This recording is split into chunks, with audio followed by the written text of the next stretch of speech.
to allow every American the opportunity to share in this country's prosperity. Someone who will lead, but also who will listen. Someone we can be proud of. I promise you this election isn't about me. It's about you, your family, your community, and our country. The moment has come for our nation to deal with systemic racism, to deal with the denial of the promise of this nation to so many. It's time to make healthcare a right, not a privilege. It's time to give every student the opportunity to get a good education, no matter what their zip code is. And it's time to give workers the pay and dignity they deserve. This is the United States of America, and there's nothing we cannot do if we do it together. Paid for by Biden for President. The views and opinions expressed by the guests, listeners, and hosts of any program on Word Radio do not necessarily reflect those of ownership, management, or advertisers of this station.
Welcome to The Source. I am Andrea Lawful Sanders. I know you have been patiently awaiting my being here. I'm usually on from 1 to 4 p.m. City Council was running live, and we had to continue to carry them because what's happening in the city is very important so that we all know what, where the budget money is going, where the policies and the laws are being passed. So I'm glad that you all were patient and waited. I just need to let you know that Jeffery Brown, who was on at 1 o'clock sharp and understood that City Council was running live, had to get off because he is running an expungement clinic at 2 o'clock today.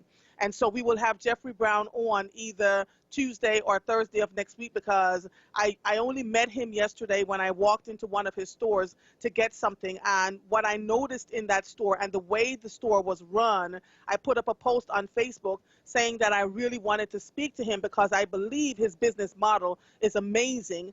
And sure enough, within 10 minutes, Jeffery Brown called me. It was so funny. He and I had a good conversation. And so he was coming on today to talk to us, and we will still have that dialogue. I copied everything that I could find on my way to the doctor's office this morning and read up about Jeffery Brown and his family. He is someone we all should get to know. It seems like half of Philadelphia knows him anyway, but he's someone we really should get to know. So we'll have him back on. Right now, before we have to go to break again, I'd like to get Deborah Keys Wright on the line. Deborah, are you there?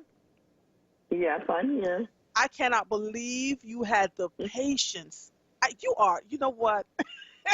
Yeah, it's live radio. It's live. Anything can happen.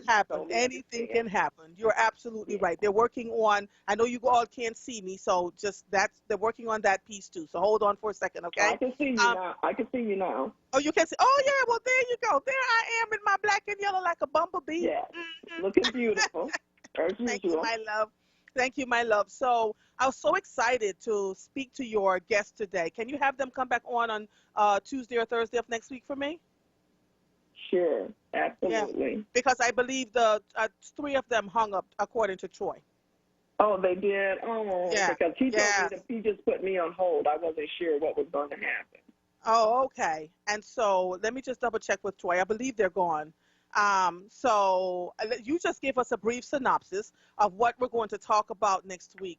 Sure. Understanding that, Deborah, I have been in conversations with quite a few students and teachers in the last, In fact, this morning when I awakened, there was a message from a group of students who wanted to know if I could coach them through what they're getting ready to do next within their school districts. And so there's conversations happening everywhere. So let people know what your guests are going to be discussing next week and why. Yeah, I'm going to just set the stage for it. So, of course, I always talk about board governance teams, which is the superintendent and the board. So, again, the board's role is to set the vision and direction and be responsible for the education of all students. But we know that there are historically there have been children who have been left behind because there's a structural, systemic inequities in these school systems. And we know the Black and brown children who are left behind because of implicit biases. And so they can show up throughout the school district. But the key thing is the board and the superintendent, they must know how to identify when this happens because there are stereotypes, there are attitudes that all of us hold based upon our experiences. But implicit bias influences how we act in a subconscious way, even if we say we're not prejudiced. You know, but unfortunately, bias is woven throughout the whole fabric of this country and culture, especially today. You know, sometimes it's obvious and sometimes it's not, and that's why knowing the difference between explicit and implicit bias is crucial. And just real quick, explicit bias is an attitude that is at the conscious level. You're very clear about how you feel about something, and your attitude and behavior is very intentional. And implicit, which is what we're going to talk about, is an attitude at the unconscious level. What makes this one so dangerous is that it automatically seeps into a person's behavior. So you can see how it can interfere with the structure and delivery of education to our historically underserved children. And that's pretty much just a snapshot, but systemic racism, biases, all of these are connected. And I think this COVID-19 really removes the veil. There were inequities prior to, and now this really shows how bad it really is in the school system. Yeah. And so who are you having on with us today? And I'm praying, just tell them, give them my humblest apologies and let them know we were running live, something else. And so I would really love to have a conversation with them, but let us know who you're going to have on with us. Yeah, it was Dr. Carlton Jenkins, who is the superintendent of Robbinsdale area schools in Minnesota, and his vice chair, Helen Bassett. She was a school board member. And then Dr. Monica Kelsey-Brown from Brown Deer, Wisconsin. Both of the superintendents and the board member were going to kind of talk about from their different perspectives and their districts how they are addressing the implicit biases that are happening.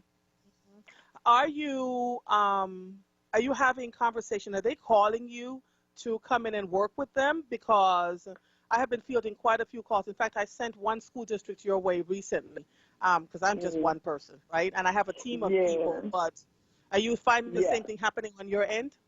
Oh, yes, absolutely. And another hat I wear, I work with over 20 districts out in California. And I'm an equity consultant for the School Board Association out there, and do work with courageous conversations about race. So it's everywhere. Yes, it's still very busy for me. We're doing a lot virtually, but a lot of coaching through this. This isn't anything new. It's just I'm glad people are addressing it now. This is the work I've been doing for many, many years. So. But I'm glad, and even the kids are speaking up about it more, which is wonderful. The children have created pages on social media and have begun speaking up, even when their parents agree or disagree with them. And they are the ones now that are asking for support in ways that you could not even begin to imagine. I will tell you that I had the most heartening conversation yesterday evening with a cadre of white educators who did not feel they had the support of their that did not have the support of their superintendent and wanted to get the work going anyway despite not having that support. And so I want to say, thank you to them. They will not be mentioned here, but thank you to them for standing up in the gap. And they were asking questions like, what do you say to a coworker who is, courageous in saying the most horrific things? What do you say when a SWAT sticker is put up on the blackboard in a teacher's room who is Jewish? The conversations are really starting to come forth and happen. And they're really concerned about their children of color They had gone to a Black Lives Matter rally, and the conversation that they heard frightened and concerned them because they didn't realize, even though they knew on the peripheral that things were not okay to a certain extent, they didn't realize how deeply it ran. So I want you to, we're going to have to go to a break now, but I want to thank you for calling in, and can you get them back on for me, please? I would really appreciate it, all right? Okay, we'll schedule it for next week. Then you're saying? Yes, right. yes, please, okay. yes, for I'll next check week. with Brianna. And okay. I will check in with you later because there's some work you and I have to do across the country too. Absolutely. All right. All right. Take it Thank easy. you. Oh, you're quite welcome. You're quite welcome. You are listening to The Source, 96.1 FM, 900 AM, streaming live at wordradio.com. Follow us on all social media platforms at Unword. 215-634-8065 is the number to call in. If you are hearing the sound of my voice, I am Andrea Lawful Sanders, and we'll be right back after these messages. In Pennsylvania, everyone counts, and everyone needs to participate in the census.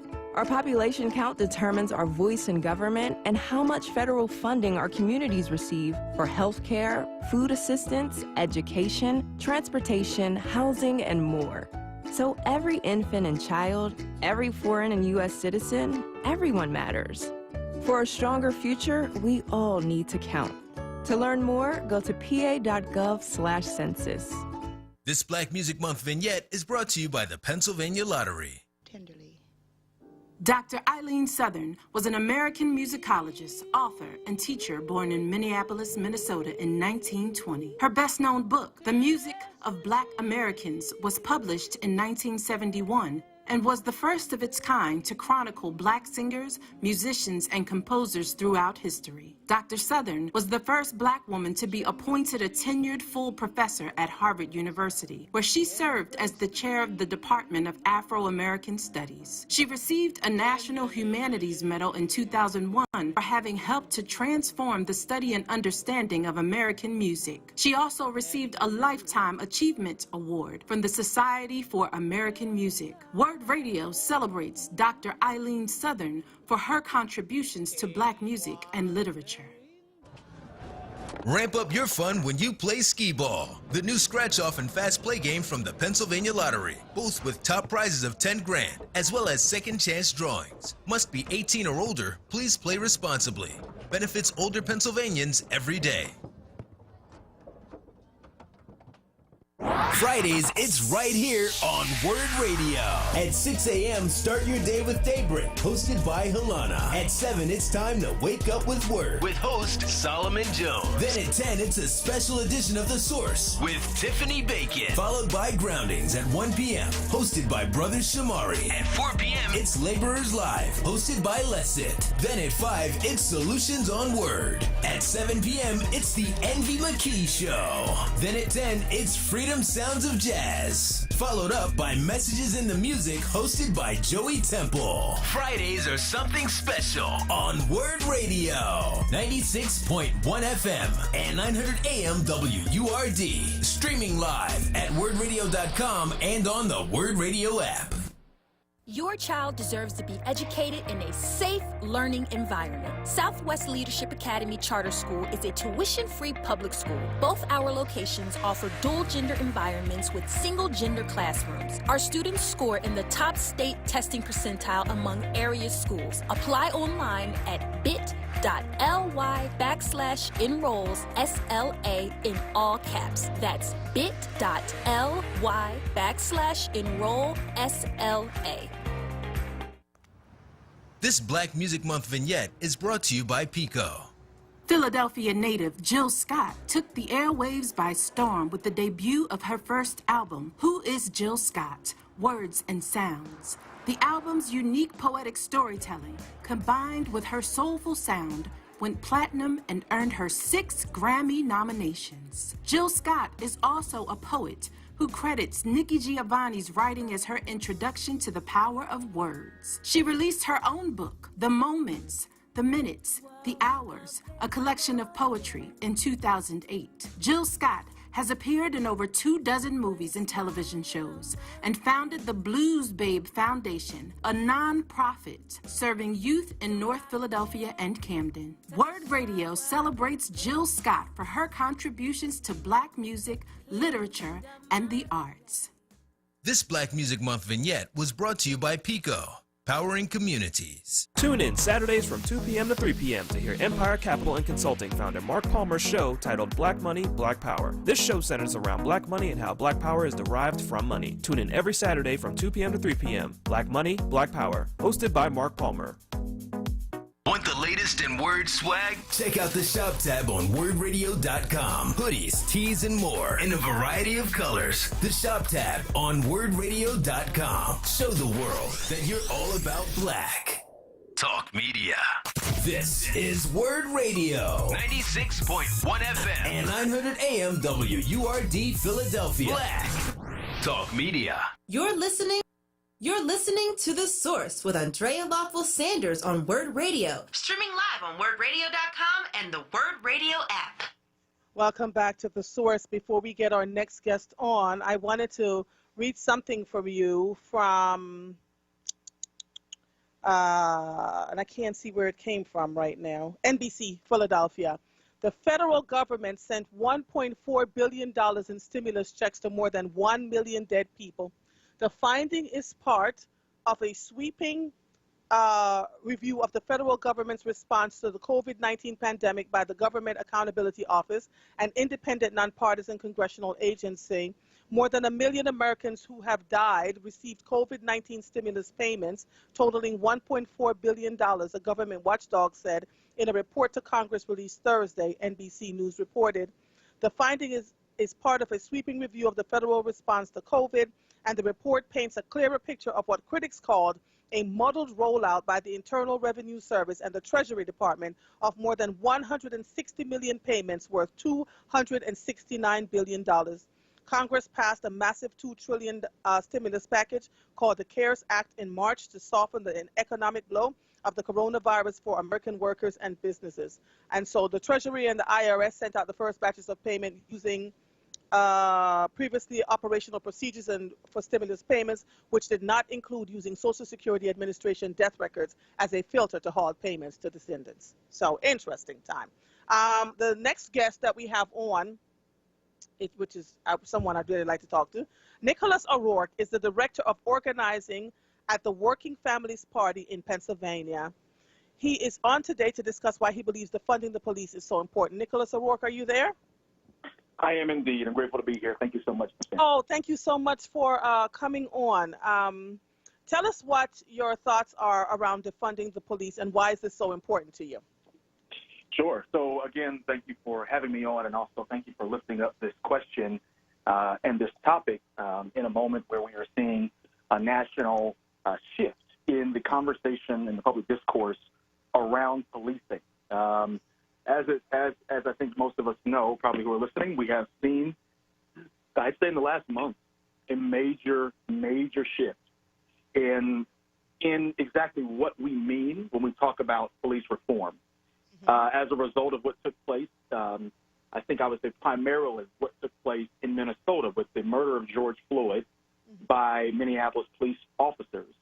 It has kicked off a national reawakening, a great turning maybe even in some ways, of folks really asking, in light of all the reforms that we have called for years, and under the understanding of much of the black life that has been lost or brutalized at the hands of police, that, you know, at this point, what does it mean for us to really have seen reforms in various areas and we still maintain the same numbers, and in some cases seen an exacerbation of the problem as it relates to police violence and state-sanctioned violence in relationship to the black community.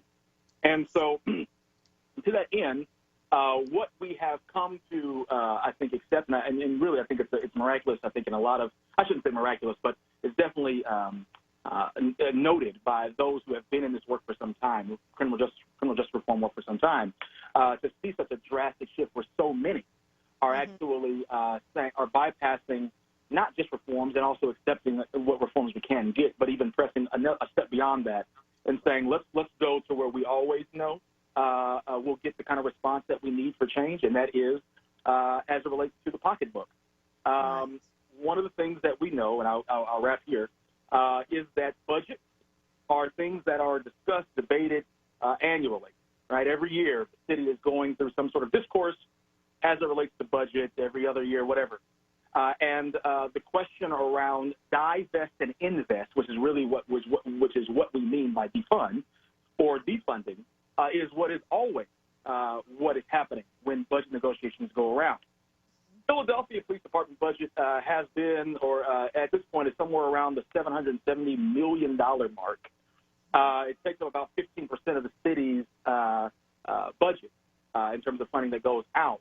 And for the last, I'd say, 5 to 6 years, we have seen an annual increase in that budget. Never a decrease, an annual increase in that budget.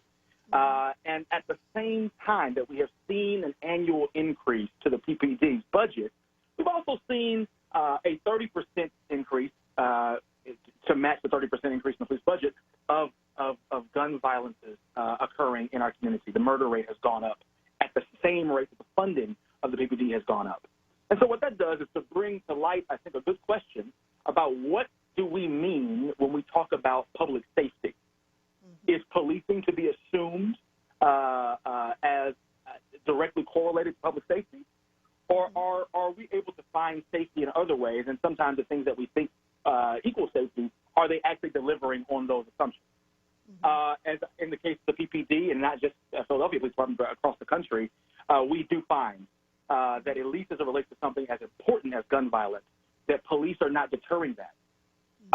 And so I want us to consider the importance around allocating funding towards actual public safety measures and investing in communities that are most impacted by structures that are constantly harming those of us who are most marginalized, which tend to be black folk and black women.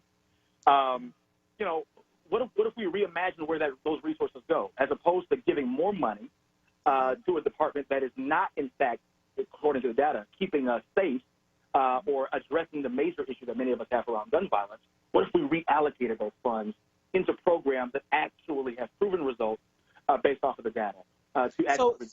So give me some examples of public safety programs that would work if you reallocate some of those funds from the police department to those programs. Absolutely. So two things. I think this in two different approaches. One, we were already being approached with, and mind you, we've already had the vote today around this policing piece, so just note that as well. But prior to this, the original budget that was being proposed was an austerity budget. In light of the current COVID that we are pandemic of which we're experiencing, there was a need, at least from the vantage point of state government, to drastically cut a number of dollars from our budget and to somehow to kind of get us in good shape. And many things were gutted out, right? We're talking about the public defenders was hit, the police, the actual Defenders Association was hit, the DA's office was hit. They hit Parks and Rec. They gutted out the arts budget. And at the same time proposed an increase at that time of $14 to $19 million for the PPD. So we're already looking at a number of programs and departments that were slashed by millions. We did see some amendments to that in the weeks following once enough ruckus was made about it. But many of those programs still stand as in need of actual funding, and so we don't want to lose sight around those, right? And I think, refusing to make significant cuts to the police budget at a time when the city is facing that $749 million shortfall, that's an issue. So specific to moving to the second piece, one thing that has proven to work, and we lifted this up quite a bit last year in public conversation, when we hit that 12-year spike in gun violence, we noticed that, I think that was back in June, I think if folks recall, that there are a number of gun violence prevention programs that have worked across the country in places that are similar in urban manifestation as Philly. places like Oakland, places like Chicago and Indianapolis, things like that. And in these places, they have run programs, not just with ceasefire, but with programs called Lifelines to Healing, programs like Cure Violence, other programs, Live Free program that is headed up by Michael McBride out of Oakland. These folks have proven to reduce the number of gun violence instances in their community over time. It didn't happen overnight. It did take a number of years for it to happen. But when these programs were funded, I think Cure Violence is one that actually said if we were to get $15 to $20 million, we would be able to, as we have done before and proven, to reduce gun violence by 30%. Now, there's that 30% figure coming up again, right? Police budget goes up 30% in the last 5 to 6 years. Murder rate goes up 30% in the last 5 to 6 years. We give more money to police than we give no money to gun violence prevention measures. I think Shantae Love for Every Murder is Real, who is right here in the city of Philadelphia, has been trying to get funding for her program. Someone who was personally impacted by gun violence knows what it takes to actually reduce it, but could not get, I think, $1.5 million is the figure that she was supposed to get from the state, and that was removed from her. And so we are seeing it's not that we don't have good programs that exist that have proven through data in other areas to work that are similar to Philadelphia. It's that we don't resource them, right? So while I know that it's not, in some cases people are like, well, if you can't keep throwing money after bad, this is not that situation. We actually have quality programs that have proven to work that we just don't value, because in our brains we continue to think that more police means safer streets. And we also know at the same time while saying that as Charles Ramsey said, the police commissioner 2 commissioners ago, you cannot arrest your way out of gun violence. You can't lock folks up and to reduce gun violence. It has never worked in the past. It's not going to start happening, working miraculously in the future. We have to invest in jobs, programs, resources like gun violence prevention, as well as things that are going to help invest and bolster our community. Wow, you said a whole mouthful. How are we? So, what are your plans to getting the city to support these programs with funding? Do you have any concrete plans afoot to do this with them? Absolutely. And so, I am one of the beautiful things about this socio-political historical moment that we find ourselves in is that with this movement, this movement energy that many are seeing on the news, they're seeing outside. Some of you might be looking outside your window and seeing movement in the streets. Folk are taking to the streets in sustained protest that we have not seen in this country ever in this way, sustained in this way. And so those are not, while we don't have in this era the desire, I'd say, in the movement for one particular figure to be the person who makes things happen, where it's a unilateral movement. It's decentralized. And I have the privilege and the honor, and I'm extremely grateful to work with a number of brilliant minds in this city, organizers, activists, passionate folk who love their city, love their community, love their neighborhood, to imagine and organize around this. And organizing looks like having conversation with our elected officials, explaining to them and showing them on the data, with the data, exactly how we can save lives, right? Not only doing that, but also offering not just, while we recognize that the halls of power are occupied by legislators, the real power still lies in the street. In a democracy, and I know we have an issue with, in some cases we live more in an oligarchy than a democracy. But in a democracy, the power does lie with the people, right? Even in a republic, those laws are shaped by people that we elect, right? That we give permission to shape for us, right? As the Declaration says, that government is given through the consent of the government, or authority is given through the consent of the government. So it's us who are the ones that must do the organizing, and we must do the self-educating. So one of the things that I know that myself, I'm organizing director for the Working Families Party, and a number of other groups as well, just this past weekend, in alignment with the Movement for Black Lives nationally, on Saturday, focused on a Defund the Police day of action. And so for us, we spent time organizing and formatting a good virtual teaching. We want to make sure that while we were doing all these, the lifting of these concerns, that we are staying safe. And I have a particular concern for Black people because we do see the numbers that are spiking again. And so all of our work right now is through virtual means. And so we did a virtual teach-in, defund teach-in, to help people to understand this concept. And to me, I think there is intentional obfuscation that's going on. Folk are intentionally conflating defund with other things or confused for no reason. But, in light of that, we want to offer information to explain that it's not about good and bad cops, that it has nothing to do with some of these,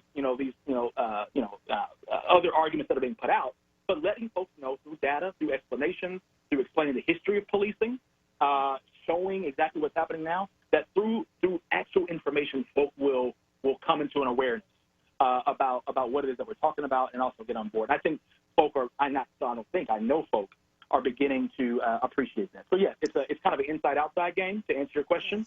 We have folk working on the inside, talking to legislators, helping to shape the legislation that should be offered up, and also looking at the budgets, breaking them down, figuring out not just where we defund. Again, mind you, defund inherently means divest and invest, not just where we defund the police from what we defund from the police, but also what we refund to the people, right? We're looking at that. And also outwardly, for those who are still a little bit confused about what the word means, we are doing our work to make sure that we're self-organizing so that the collective community can see that there's an opportunity for us to create a new city, a new society that is actually not in verbiage, but in reality safer. So my last question for you before we say goodbye for the day is this. How do we get the average community member involved in this process? Because I agree with you, the real power lies in the people. And for too long, we have been told that we have to just listen, pay attention, and do what we're told, right? And so you're seeing now a shift in the country as we move forward that no one expected. And so my question then becomes, how can the average community member, citizenry that lives in the city of Philadelphia, support you or have conversation with you and reach out to you? Thank you for that question, and thank you for this time being on the air with you. I really appreciate the conversation. I would just simply say that if folk are wanting to get involved, you can.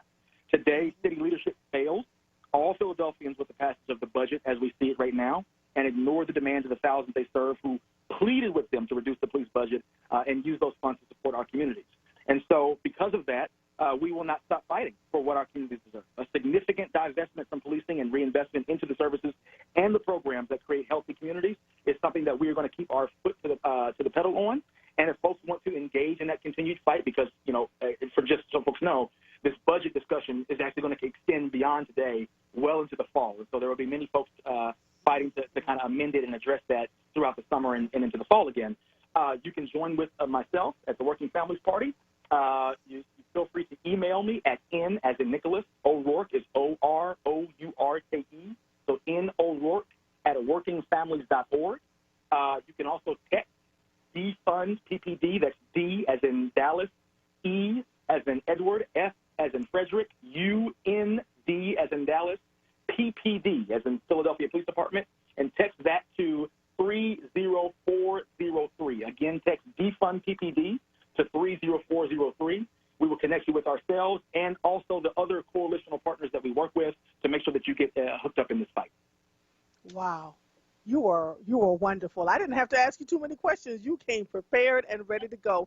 I want to thank you, Nicolas O'Rourke, for being on with us today and for enlightening and engaging the WRD audience in what has to happen, in your estimation, with your group, with divesting the police force and investing in the communities. It was a pleasure talking to you.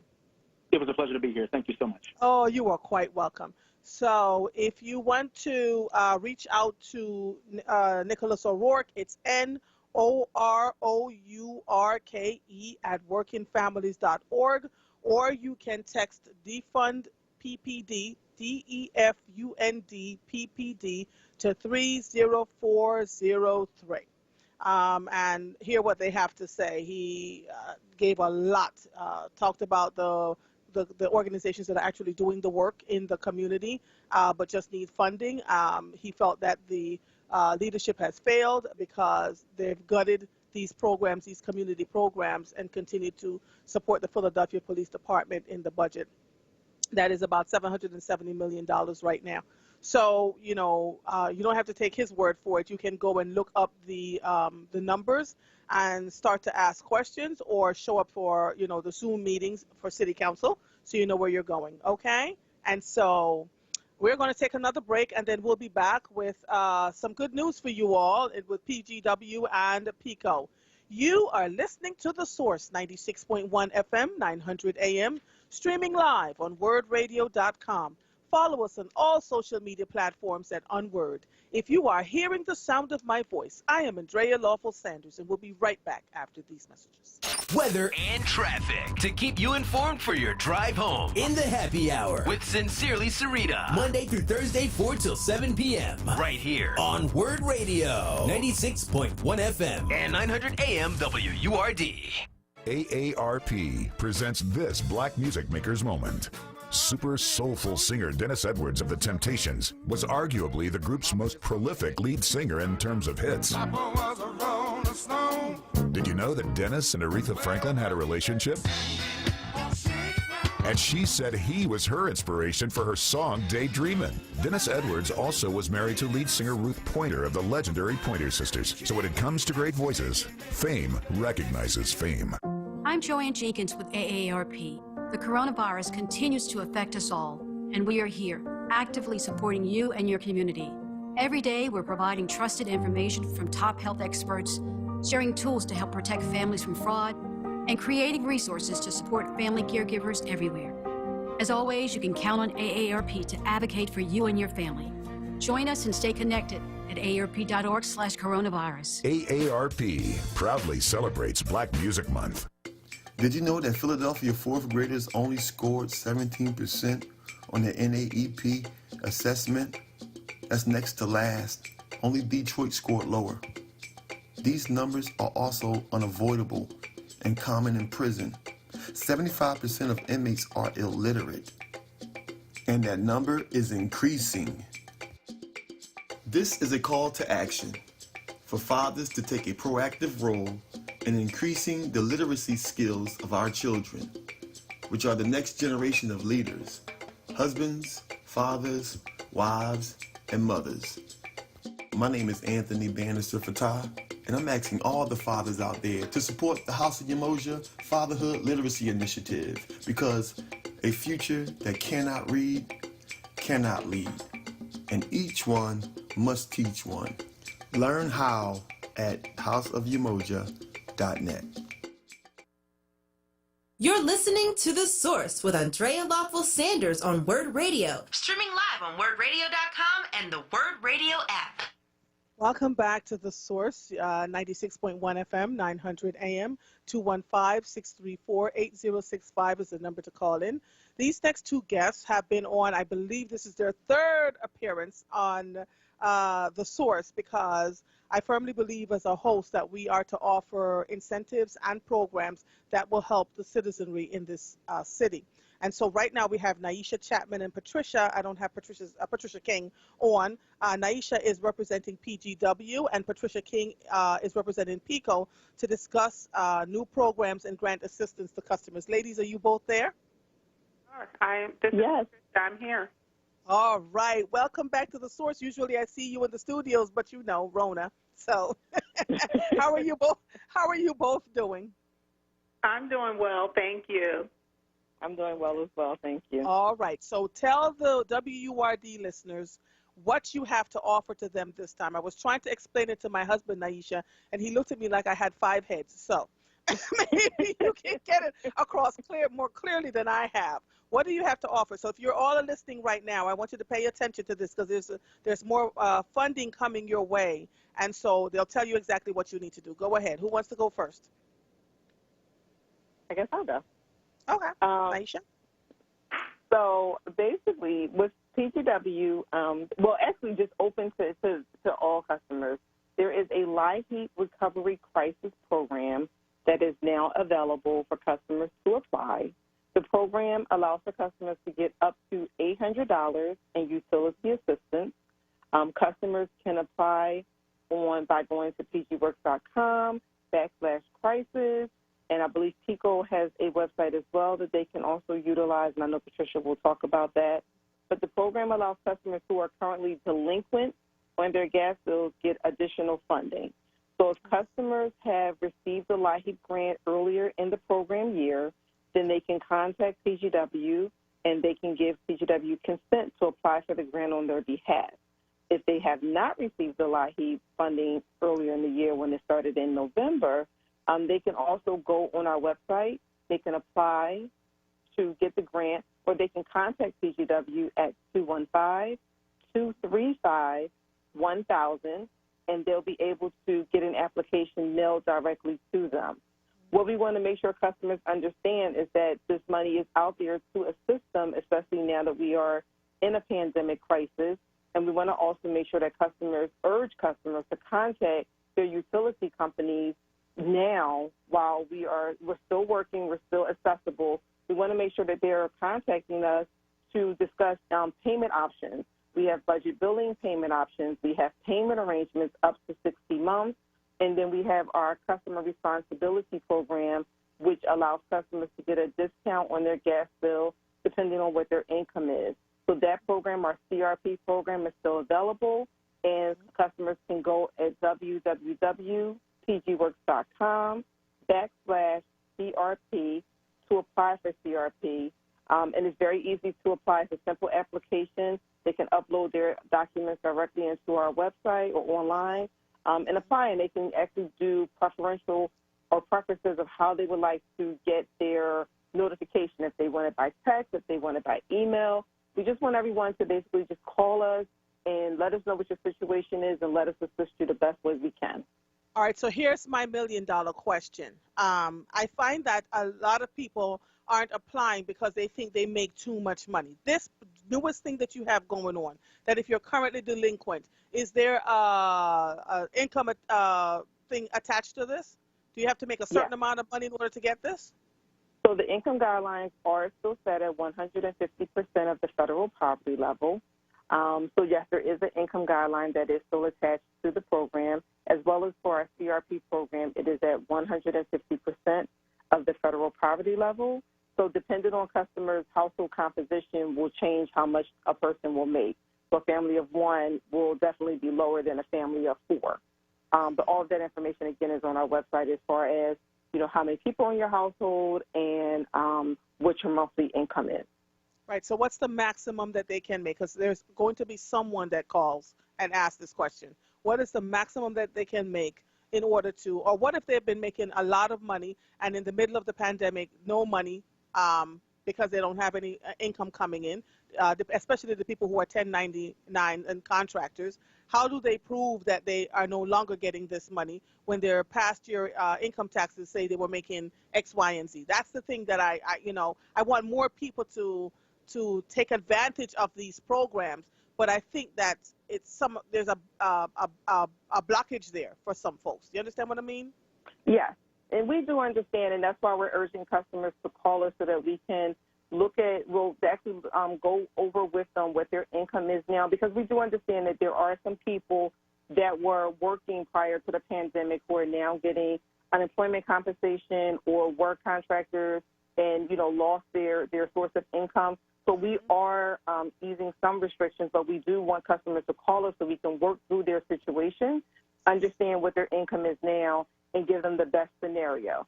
So the one question that you asked as far as customers, so for our CRP customers or for our program, a family of four with an income of $3,275 per month would qualify. So that's just to give you an idea. Whereas for a family of one with $1,595 of maximum household income, and that is gross income, would qualify for our CRP program.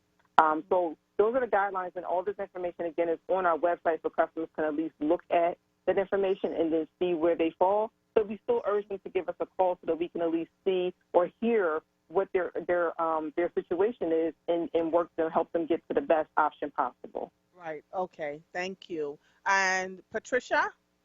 Hello. So I'm going to say a lot of the same things that Nyisha said, sort of a ditto type of thing. And you asked a really good question in terms of eligibility, and that's what I try to make sure that customers understand. But as Nyisha said, if you call us, we'll walk you through it. So we always encourage folks to just reach out or go on our website at PECO.com/help. All of that information is there as well. So don't think that you don't qualify. Check and see if you do. And as Nyisha said, for a household of four, So it depends on how many people are in your household. That's why it's not one number. Folks like to hear one specific number, and it varies. It's a sliding scale. So if you have more people in your household, you can make more money. If you have fewer people, it's less. So it's, again, a sliding scale. And we like to use 4 because that's sort of the average household size, right in the middle. And as Nyisha said, if your income, monthly gross income, is $3,275 a month or less, then you qualify for both LIHEAP and for PECO's CAP program, as well as PGW-CRP program. So it's all 150% of the federal poverty level. The other thing, you hit on another point that I wanted to discuss as well, and that is that there are a lot of folks, because of COVID, who are now in this category. So they may not have been before, but as we know, a lot of people have lost their jobs, some temporarily, some permanently. And so we want folks to understand, a lot of people who are in this space have been there for generations, unfortunately. And then there are new people who are in this space who don't even know that assistance is out there because they've never really had to seek assistance because they've been able to pay their bills, et cetera. And so those are the folks that we want to make sure that we get the message to, because right now we're not cutting, we're not terminating customers, but that is going to come to an end. And I suspect that's going to come to an end fairly shortly as things continue to open up. And so we really, really need people to get the assistance that they need. Now, when we were talking about LIHEAP and CAP, they have income guidelines, but our payment arrangements and budget billing and other programs do not. So we have something for everyone is, I guess, what I'm saying. And, give us a call because you never know what can happen. The last thing I want to say, and I can't stress enough, is LIHEAP, LIHEAP, LIHEAP. Definitely apply for LIHEAP. That is money that is out there. Right now, a lot of folks aren't applying, and I think it might be because we're not terminating, so there's not the same urgency out there. But the thing is, while we're not terminating service, we're also not forgiving balances. So those balances are still there. They're accruing. And because folks are home all day and everyone is home, the kids are out of school, et cetera, and adults are working from home and or laid off, that means that the usage is higher than it typically would be. So you have higher usage.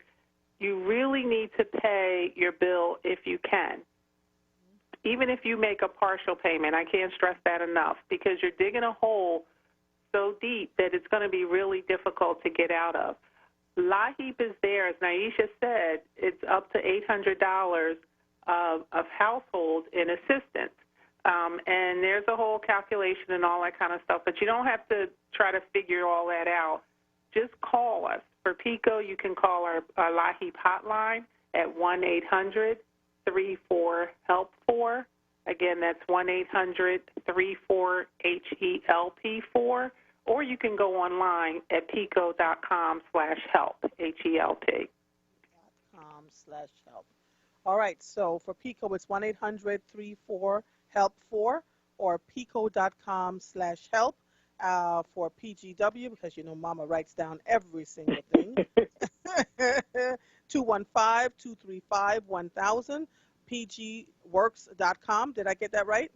You did, /crisis or /CRP for both programs. /crisis or /CRP. Okay.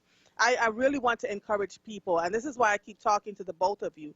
I want to encourage people to take advantage of these programs. Sometimes, too, ladies, it's I don't want anybody to know that I am in need.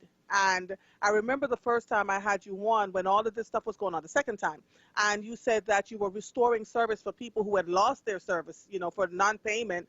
And I was just running around telling all kinds of people, if your service is getting turned off or it's turned off, go have them, But folks I don't know what you can say to them to make them understand that you're here as a service to the community, that you're not just there to be paid for the services that they use, right? That you're offering support and help and guidance along the way. Is there anything else that you'd like to say to the customers of PECO and PGW?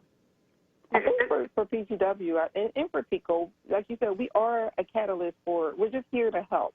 And people look at us as, bills and things like that, but which we are. However, we are here to assist. That's why we're trying to get the word out about LIHEAP. We're trying to get the word out about the CAP program, the CRP program. We are here to assist customers, and we want people to put their pride aside and to really give us a call and to understand that, we're here to answer any and all questions, no matter, what the question is. We're definitely here to help. And just stress that please apply for the LIHEAP grant. This LIHEAP Recovery Crisis Program is open until August the 31st, but funds can run out at any time. The program can end at any moment. So we want to make sure that everyone gets a chance to apply for this program. So apply. This is what Patricia said. LIHEAP. We're going to keep stressing that point. We're doing major outreach to customers. So we just want customers to apply for these programs while they're available, and do not wait until the moratorium ends. Let's try to help you now while we're still under these restrictions. Yes, and I want to echo what Nyisha said, because this is money that has been appropriated by our government. Okay, so we had a big stimulus package, a part of that. So some people got those $1,200 checks. This is another piece of that package. It's LIHEAP. And we're trying to get more LIHEAP funding, but that's really difficult to go back to Congress and say, give us more money when we haven't spent the money we have.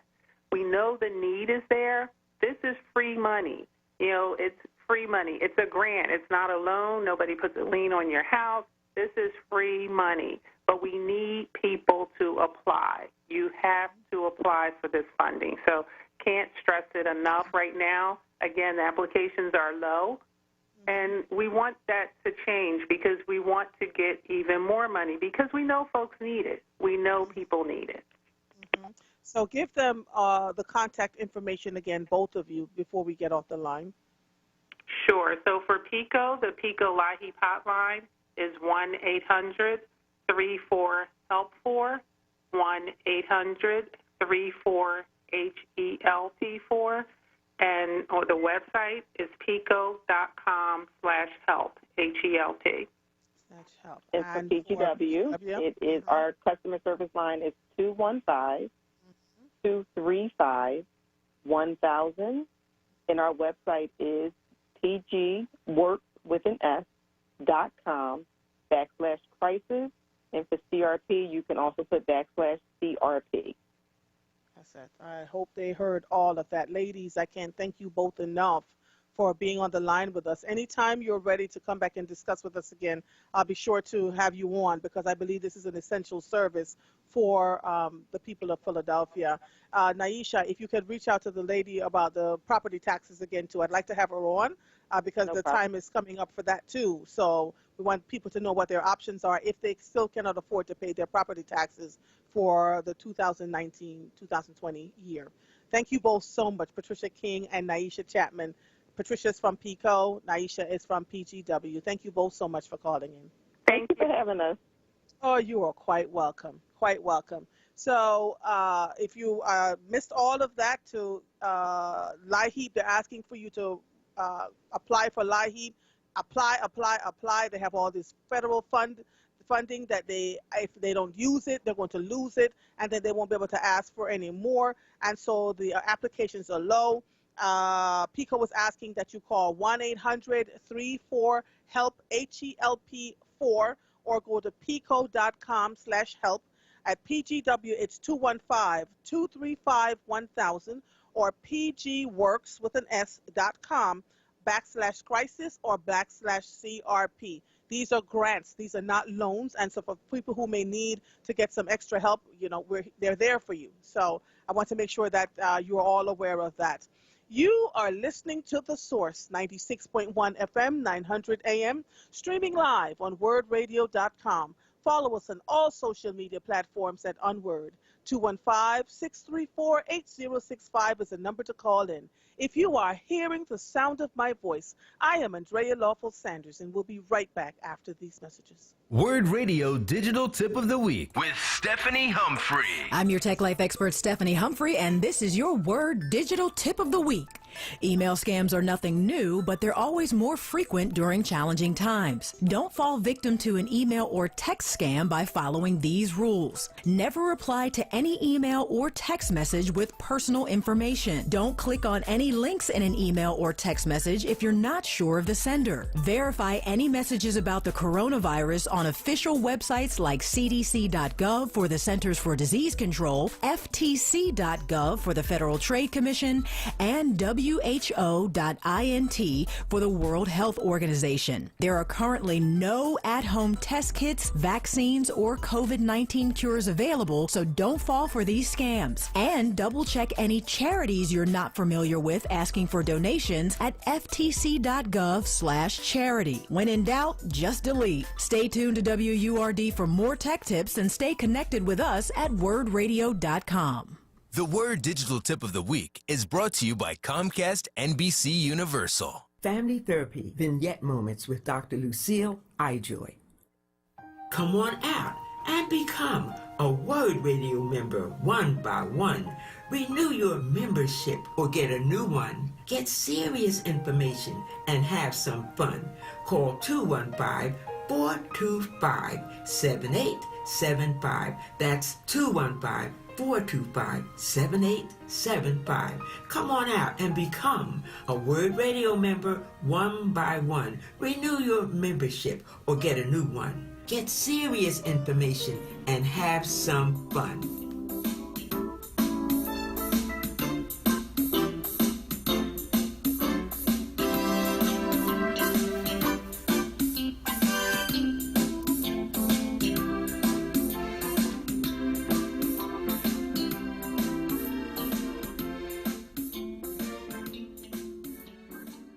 Listen to Laborers Live. We created the weekend. We created the 40-hour work week. We just want enough to feed our family, be able to send our children to college, and let our next generation do better than we did. The people that might have forgot how important unionism is in a country like the United States. People now infringing on our 8-hour workday, kind of work people more than 8 hours without overtime, kind of work people without benefits. In the long run, everybody's getting a fat paycheck except the worker. So this is really a wake-up call for America. The struggle is continuous. Tune in to Laborers Live every Friday from 4 to 5 p.m. Sponsored by Bassett, the Laborers Employers Cooperation Education Trust of the Laborers District Council of Philadelphia and vicinity. Local 332, Sam Staten Jr. Business Manager. Local 57, Esteban Vera Business Manager. Local 135, Dan Woodall Jr. Business Manager. Local 413, James Harper Jr. Business Manager. The Laborers District Council, Ryan Boyer Business Manager, and Tony Staten, Executive Director of Bassett.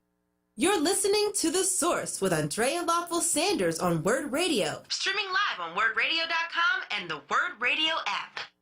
Welcome back to The Source. Before we have our final guest on for the day, because we're going to a live broadcast from 3 to 4 with the British Broadcasting Corporation and Sarah Lomax Reese, who is the founder and owner, not the founder, the owner of WRD Radio.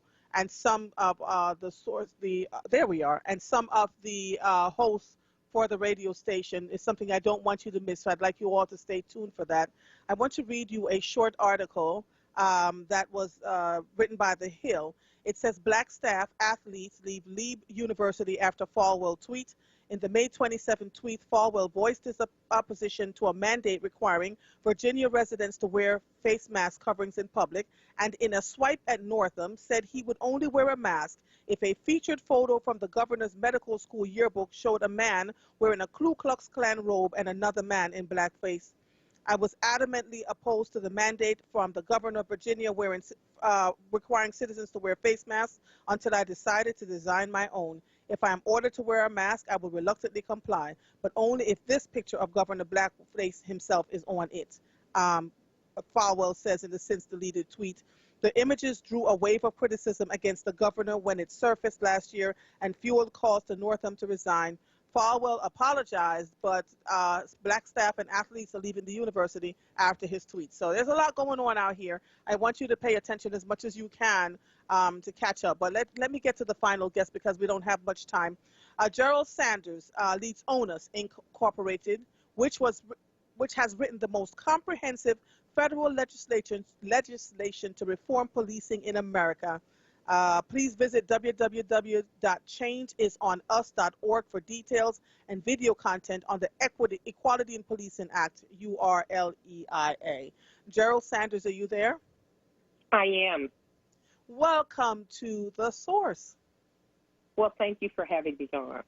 Oh, listen. So let the WRD listeners know what is happening with changeisonus.org and why this conversation is important at this particular moment in time. Well, it's important because after Michael Brown lay on the ground in Ferguson, we got busy, and we were out there for a year with everything that occurred, and it became clear to us that if African Americans want to address this problem, we had better do it ourselves because DOJ, no one else was, Department of Justice, when I say DOJ, no one else was going to do it because those were our children and our husbands and our daughters out there. So we spent a year and developed the Uniform Reporting Law Enforcement Improvement Act, which, by the way, we delivered to all members of Congress. We sat in Cory Booker's office for over an hour. We delivered this 3 times. We lobbied Congress. And, in fact, the act they have now is exactly what we feared. Basically, it's a version of ours with the important provisions that would save black lives were left on the cutting room floor, and the shiny provisions are there so they can look very politically astute as if they are delivering to us what we need to stop police brutality. So, wow. Wow. That's a lot. So, what are you asking of the legislatures now, and how can we support you, meaning the citizenry? Well, what we would like is for the citizenry to contact Congress, advise them that you do not want them to advance the bill that they have now. It will not do what we want. It is a bill that contains a lot of grants that are being provided to police departments to encourage them to do what Congress wants them to do, whereas our bill establishes what we call dual jurisdiction. For example, let me give you a quick example. We use a POP data bank that captures data on every stop. Law enforcement agents have to use smart devices, put the race, the age, where they stop, who they stop, if you had someone in your custody and that person later dies. Because, for example, we believe that a method of murder being used is the cutting off of breathing we're seeing this all over the place many times that people don't even hear about. So all of that data is pumped into a data bank, and we can identify problem officers and before they do their deadly deeds and remove them from the force, whereas with this bill that the Democrats have, they want data collection, and then once a year you send this data collection to the Civil Division of the Department of Justice and to the Department of Justice Bureau of Justice Statistics, and then you learn at that point a year later how many black people died in the street. Well, again, ours is preventative. And what we really want the citizens to do is to tell Nancy Pelosi, to tell the people in Congress, we do not want some fast, quick solution. We want a solution that receives the time and the due diligence that is necessary to prevent African Americans from repeatedly being killed in this nation by law enforcement officers. Okay, so is there a place where people can go and visit to get involved? Yes. What you can do is if you're interested in we're asking you to contact your congressional leaders, and I tell you, it's very difficult to get in contact with them. Just go to a website, say, who is my congressional leader? Find that out, contact that congressional leader and say, look, the Trump administration is not going to advance a bill that's really going to protect Black lives. President Trump has made that clear. So don't give us some watered-down version that has nothing in it. Tell your congressional leaders, let's deal with this election. Let's spend the time next year and put the Uniform Reporting Law Enforcement Act on the table.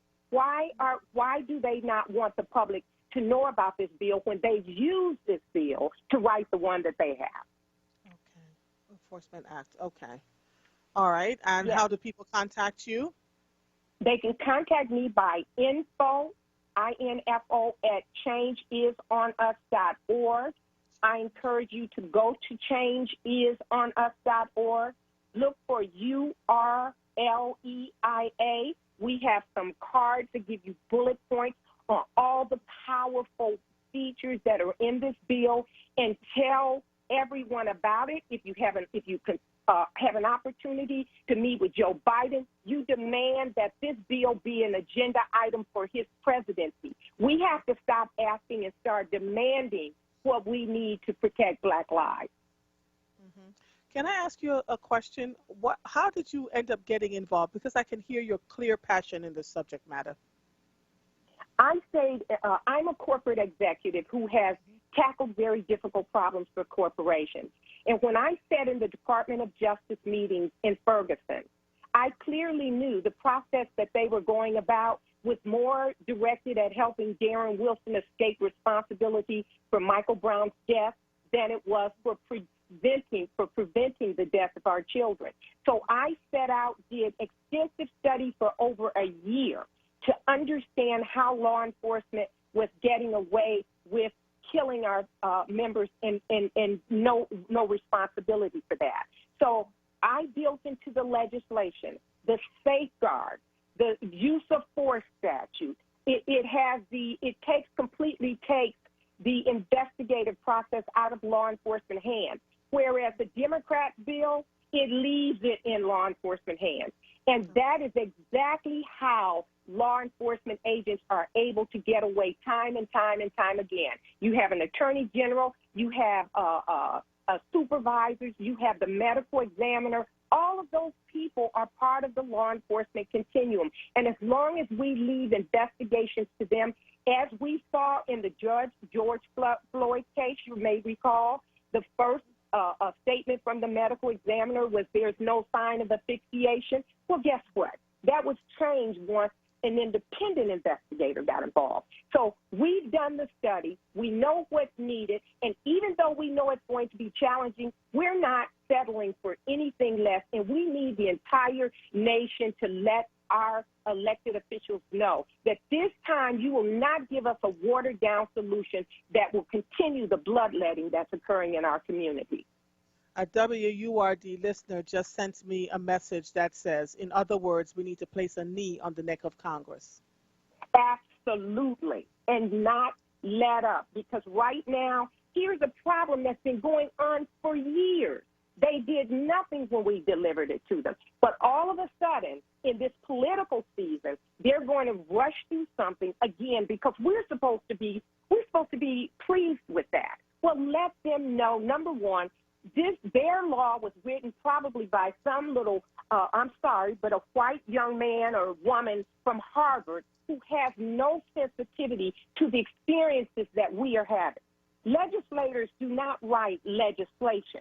So let's come together and let them know that not this time will we allow you to give us something that's less than what we need or deserve. Jerroll Sanders, I want to thank you for calling in. You lead ONUS, Inc., which has written the most comprehensive federal legislation to reform policing in America. I will visit that website myself.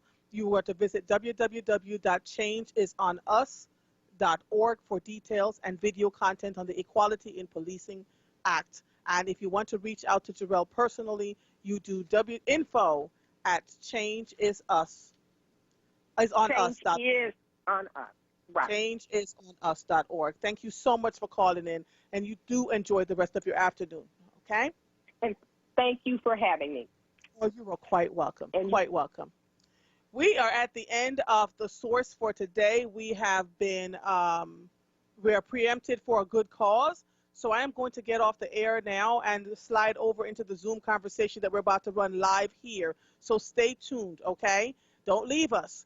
You are listening to The Source, 96.1 FM, 900 AM. I am Andrea Lawful Sanders. I'll see you when I see you.